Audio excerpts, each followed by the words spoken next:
Hey everyone, Robert here, author of Expansion Mastery, the practical guide to living a fully engaged life. Are you ready to start living life to the fullest, even in the most challenging of times? Welcome, my friends, to the Fully Engaged Life Locked Down Edition. Oh, wait, I always do this from home anyway. Never mind. How about that podcast playing music, Ed?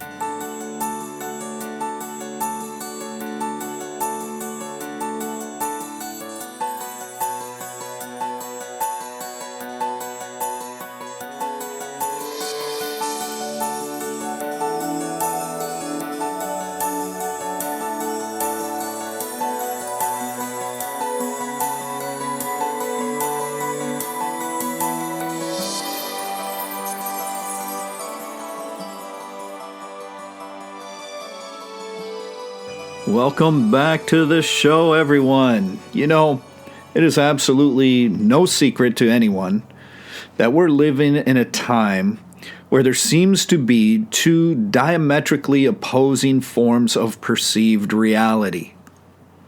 And I'm not just speaking in terms of political beliefs. I'm speaking in terms of how reality itself is perceived, how it's viewed.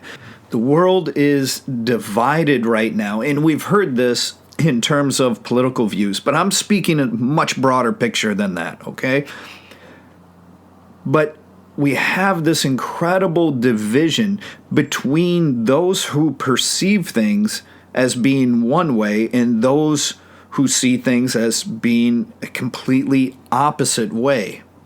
And you may be asking yourself right now, what does that have to do with these times that we're in, with the quarantines and the lockdowns and the virus and everything else? Well, it has everything to do with it, because one of the things that I am witnessing is that people are having two very different experiences during this time. And in observing this, I saw that it came down to understanding that it is what we make of it. So I would like to elaborate on this, and in so doing, hopefully offer you or someone you know the chance to keep their sanity during this time and to maybe even have a good time. Is that even possible? Well, this is what we're going to explore in today's episode. So first, we have to realize that our reality is at least partially, if not to a very extensive degree, created by our own perception. There's the statement that what we think about, we bring about. Consciously or unconsciously, it doesn't matter. It works this way just the same. And this is going way beyond just what was called the law of attraction. Now, the fact that this happens is both a blessing and a curse. It is a blessing for some.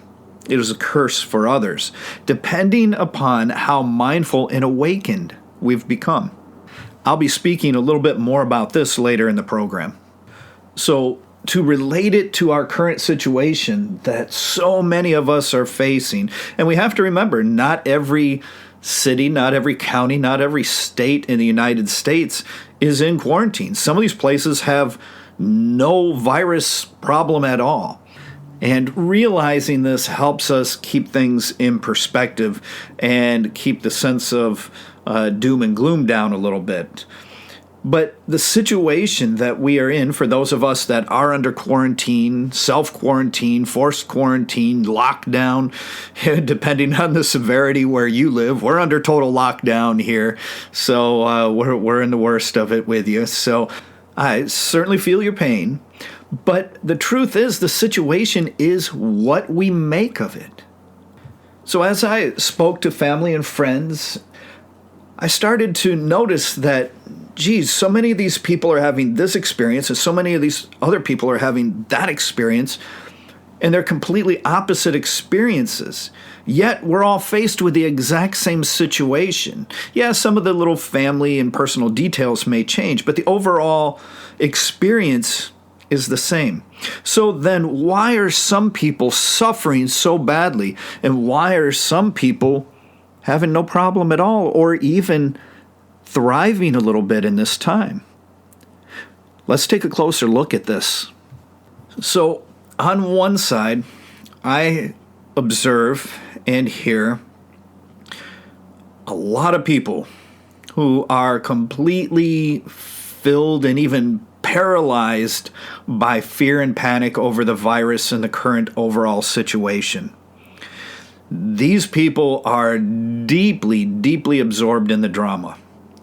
Many of these same people are so addicted to the fear reaction and the drama that they seek it out constantly. And you know the type. You have them in your life too, I'm willing to bet. You know, they're the ones that are watching the news and social media stuff all the time, and then they're jumping on and texting you about the doom and gloom, or they're calling you to police you and yell at you for not wearing a mask, or they're going on social media and spreading their fear, or they're acting as a social justice police and throwing a fit at anybody that they see outdoors, taking a walk or getting some fresh air or something, right? You're seeing this for yourself, I'm sure. Well, we have to remember, misery loves company. And that is a truth, and one that is unfortunate. It's deeply unfortunate, but it's true. These people are so miserable themselves that they have to seek out others to make miserable too. Why? Because they actually take comfort when other people feel as miserable as they do. Then they feel they're right. It validates their fear. And then they're not so afraid that they're wrong, and they feel more comfortable because now you're full of fear. Now you're miserable. Now you're just like them and believing the same things they do. And that gives them a sense of comfort and validation. It's a very unfortunate condition of the human mind, unless you've stepped outside of allowing your emotions to control you. These people are unable to manage their lives right now. They can't handle spending so much time with their spouse, right? We're already seeing the jokes flying all over the place about this. I saw one yesterday that I thought was hilarious, and it went something like this. I don't have the quote in front of me, so I'm paraphrasing, but it said the man was lying on his couch, and his wife was in another room, and she yelled out, "Honey, have you been feeling pains in your chest, sharp pains? Like someone is jamming a large needle into the chest of a voodoo doll of you?" And the guy says, "No." And the wife says, "How about now?" Right? I thought that was hilarious. And it was like, yep, there you go. There it is. Right? But so we're seeing all this stuff, and we're laughing at it, which is good, but the fact of the matter is that this is happening. And I told my wife weeks ago at the beginning of this, I said, watch the divorce rate soar after this. And I hope that's wrong. I truly do. I hope that's wrong. I hope people are getting along, but I already know many, many people who are at odds with their spouse. Then we have to factor in that the kids are home. And guess what? In many places, school's over. No more school. So now the kids are home and the parents are having to teach them. And many parents are home having to deal with their children that aren't used to being at home dealing with their children very much, which this is good. It's good for the children. However, we're seeing many parents who are really struggling with this. And then they can't handle being cooped up, right? They can't handle being around their family all the time, and they just can't handle everything that's going on. And some of these people are still working on top of this. So, yeah, it's a lot. It's a lot. And a lot of these people are having mental breakdowns on their jobs. They're having mental breakdowns at home. And this is really, really heart-wrenching. It's so sad and it's so unnecessary. But it speaks to the fragile nature of the human mind right now and its inability to handle a little bit more pressure. See, these people are the ones that find themselves resisting everything. They resist everything. I shouldn't have to be home with my spouse all the time. I shouldn't have to take care of my kids. I shouldn't have to clean my own house. I shouldn't have to do this on my job at this time. I shouldn't have to, right? I shouldn't have to. I shouldn't have to. They are in resistance to what is. And that doesn't work out well. That always results in suffering. They're in resistance to the change which we must adapt to during this situation. And the current situation is simply this. Yes, we have to stay home a little more. Yes, some of our duties on our jobs may change. Yes, we may even lose our job, which is incredibly unfortunate, and I hope that everyone gets their jobs back after this is over. And things have changed in our household. Things have changed, at least for the duration of this situation. So the idea is to go with the flow. Go with it. Okay. Well, my spouse is home more? Great. Okay. Well, my children are home? Fantastic. Hey, I'm home? Okay. Great.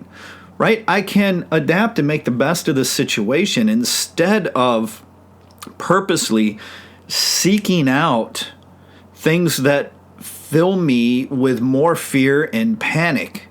So the people that are resisting the most are suffering the most. Okay? And a lot of these people, whether it's a political thing or not, they all have the little hashtag resist, right? That speaks to this overall mentality. But these poor people are suffering and it's so sad. And it comes down to the manner in which they perceive reality. And it's primarily this particular view of resistance and the love of drama that is the root cause of this mental anguish. These people believe that they can have life both ways. This form of mentality has come about, and as I've stated many times, it largely has to do with the rewiring of the brain that has taken place, primarily from things like cell phones. But they want both ways of this opposing spectrum. So here's an example. They want to be able to be home with their family all the time. And at the same time, they want to be in a very high position in their career. And they cannot reconcile why they cannot have both. So when these people go to work, they're constantly taking time off to do things with their kids, take them here because they're sick or whatever. And they feel everybody else should just accommodate that.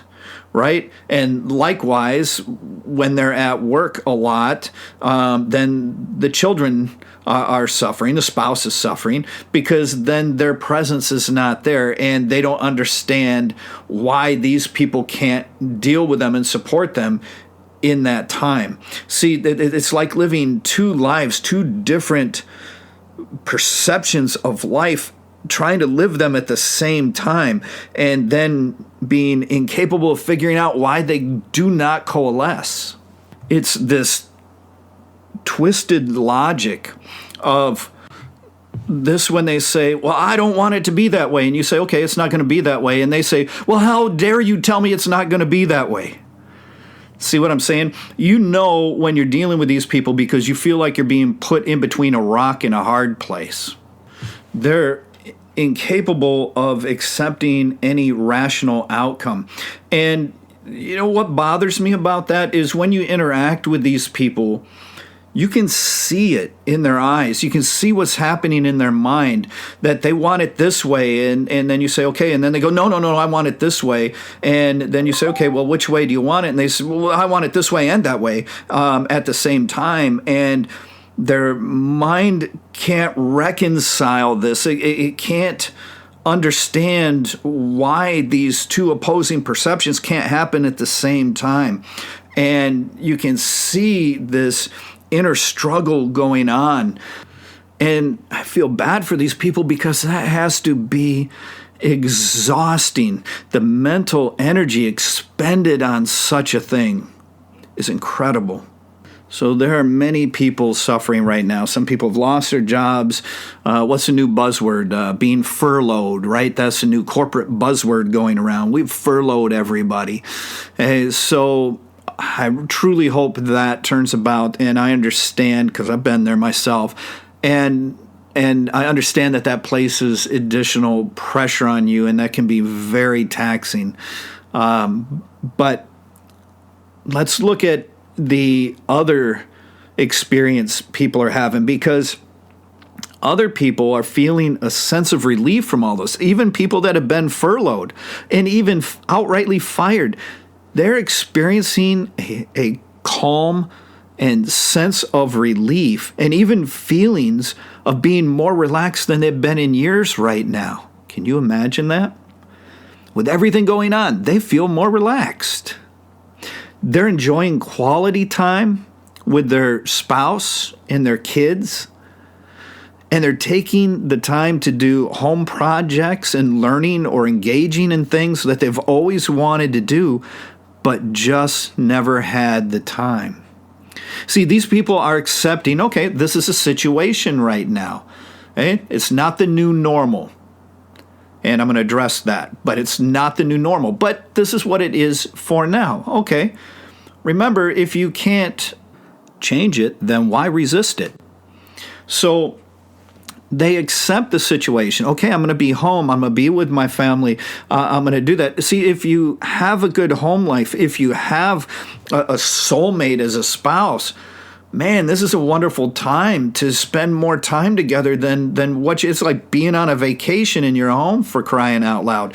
I mean, you get to be together. You get to spend more time curling up on the couch in the evening to watch a movie or drink a glass of wine or just talk. I mean, you get to spend time with your kids. You get to actually see them as they're growing up. You get to interact with them. You get to take an active part in their life. You get to participate as a parent, a teacher, a friend. You get to do all of these things with them at this time. And we can do that while we care for people that are older in our family or in our neighborhood or whatever, as we look out for one another. I've really noticed a sense of community coming back during all of this that I find very, very encouraging. See, these are two very opposite experiences. And the people that are having a negative experience can't figure out for the life of them how somebody can be having a positive experience, and it infuriates them. Why? Because misery loves company. On the other hand, the other people can't figure out why everybody else is so negative, and they're enjoying themselves. They would like to see them be happier, but they're not necessarily trying to force any of that on anybody. They're just busy doing what they're doing.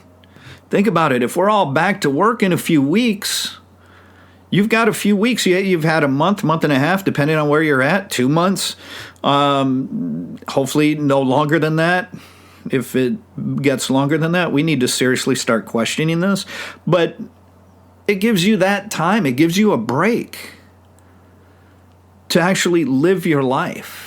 And the sad part is I'm seeing a number of other people that are saying, wake me when it's over. What can I do to pass the time? Oh, we got to waste so many hours in a day.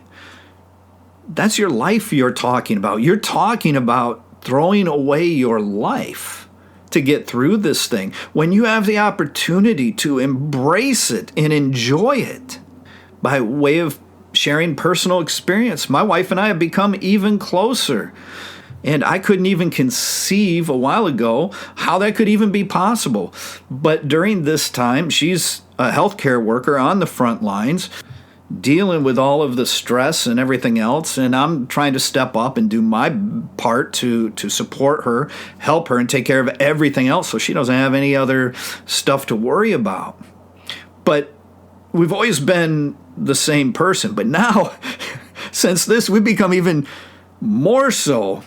And I'm not so sure she's on the winning end of that deal, but it's really funny how this happens. I'll share something. Recently, one of our friends, one of my martial arts students and one of our dear friends, had a birthday. So she was at work and she said, hey, I'm going to send him a birthday email. And she did. And then I said, yeah, I'm going to send one out here in a little bit too. So I sent one out a little later, and I was home in the studio working on these podcasts and other projects.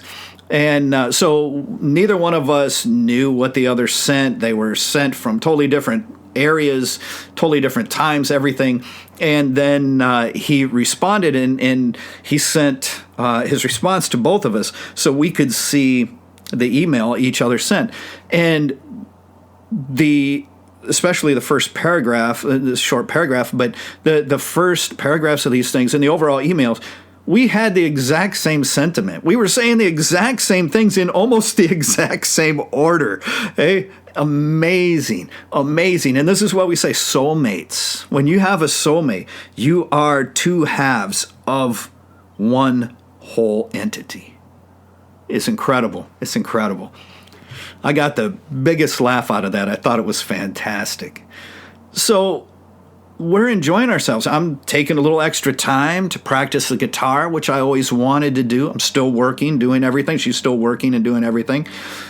We're at home barely any more than we were before because we're pretty much homebodies. We've created a sanctuary here that we love, and everything we enjoy doing is here. So we still like to get out. You got to get out, people. Don't stay cooped up in your house for days on end. Get out, get some fresh air. You can go for a walk. You can go around your yard. You're allowed to go outdoors. Hey? Get some fresh air, get some sunshine. It's imperative for your health.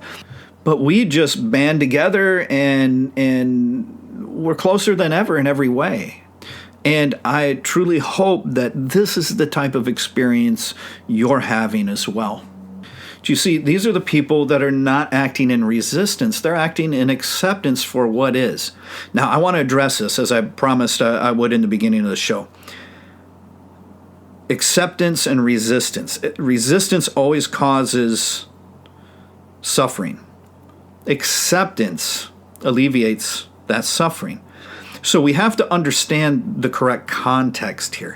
So we're in this situation. Yes, the virus is real. We have this happening, and we have to do things to minimize the risk to ourselves and others. That's just common sense, good stuff, right? So we accept that and we act accordingly. Doesn't mean we have to panic. Doesn't mean we have to have fear. It's just what we're doing right now. We don't have to resist it. It's just what we need to do right now. Not a big deal. Just go with the flow. Just do it. Right? So we do. And this does not mean, however, that we just accept anything that comes at us. It doesn't mean we're going to resist what comes at us later. It means that we just simply don't have to accept it. That may sound like I'm splitting hairs, but here's what I mean. We accept the situation for what it is. However, when others try to intervene and force things like taking our given rights and liberties as human beings away, that is not part of what we need to accept in this situation. That's someone taking advantage. And acceptance doesn't mean that we allow ourselves to be taken advantage of. Right? It's more about the middle way in acceptance. We trust people and accept, but we don't allow ourselves to be deceived and taken advantage of. It's just like during this time. We're very content in this time, but that doesn't mean that I stop striving to improve myself Now is a wonderful time to be engaged in even deeper practices of meditation. And this is one thing that bothers me is I'm hearing this new phrase being thrown around a lot, that what we're doing, how we are living right now in this situation is the new normal. No, it is not. No, it is not. Only if we act as sheep and allow it to be will it be the new normal. There's nothing normal about this, let's face it. So therefore, it can never be the new normal. I'm not acting in resistance of what is, but I am not going to allow the government or whatever, whoever, to impose things on me that remove my rights and liberties as a human being. So we have to understand when we speak of acceptance, that doesn't mean that we accept every single thing, even bad things that are imposed upon us by tyrants. It doesn't mean that. It means that we accept a lot of the things that we can't change, and we accept things in the moment to a certain extent. We're not trying to resist everything that comes our way that we perceive as in opposition to what our ego wants. And indeed, once again, we have to understand that this viewpoint has to do with how much ego we have, how stuck in our heads we are, how mindless we are. When we are mindless and unawakened, stuck in our head, and our mind is dominated by the ego, then we act in resistance and fear. But when we are free of those things, to whatever degree, we notice that we tend to be a little more accepting. We tend to be able to go with the flow, and we are not living in fear. So what can be done to help ourselves or others who are in that category of the suffering, of the negative, of the resistant, of the fearful? Well, the first thing they have to do is step away from any mainstream media. They need to step away from the news. They need to find something they enjoy doing. They need to start occupying their time and focus on the moment. Just be in the moment. Look at what is in the moment and engage it. Embrace it. I don't have anyone, friend or family, contacting me pushing the negative narrative. Why? Because I've made it perfectly clear to all of them that I'm not the guy to go to, because I'm not going to listen to it. Now, if the situation were severely dire, then I would accept that as the current situation. And then that's what it is. That's what we have to deal with, right? If you can't change it, why worry about it? Nothing you can change. But if you can change it, then get off your butt and do something about it. And in this case, part of what you may do about it is to stop engaging the media, stop engaging all of the shows, stop engaging that cell phone so much. There's so much information out now on how that thing actually interacts with your brain, how it can actually rewire your brain. It's frightening. Do some research. Think for yourself. Never take my word for anything. Always experience it for yourself. Okay. I truly hope that everyone listening to this podcast is having the positive experience right now, taking advantage of time. The one thing that seems to be so difficult for us to get, to have a sense of control over, because most of us have to work, right? So time is a very fleeting thing and a very elusive thing. Well, we've just been offered an abundance of it. Take advantage of it. Make the most of it. Because even though these are not optimal conditions we are faced with right now, this is still the time of your life. Don't waste it. Don't wish it away. Embrace it. Engage it fully. I'm here to tell you that even with this stressful situation, we can still live a fully engaged life.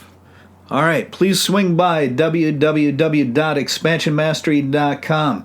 I got a new blog article on there. You can check out the whole blog section. There's a ton of great articles if you like my content. And at this time, I'm not going to ask you to buy anything that's there.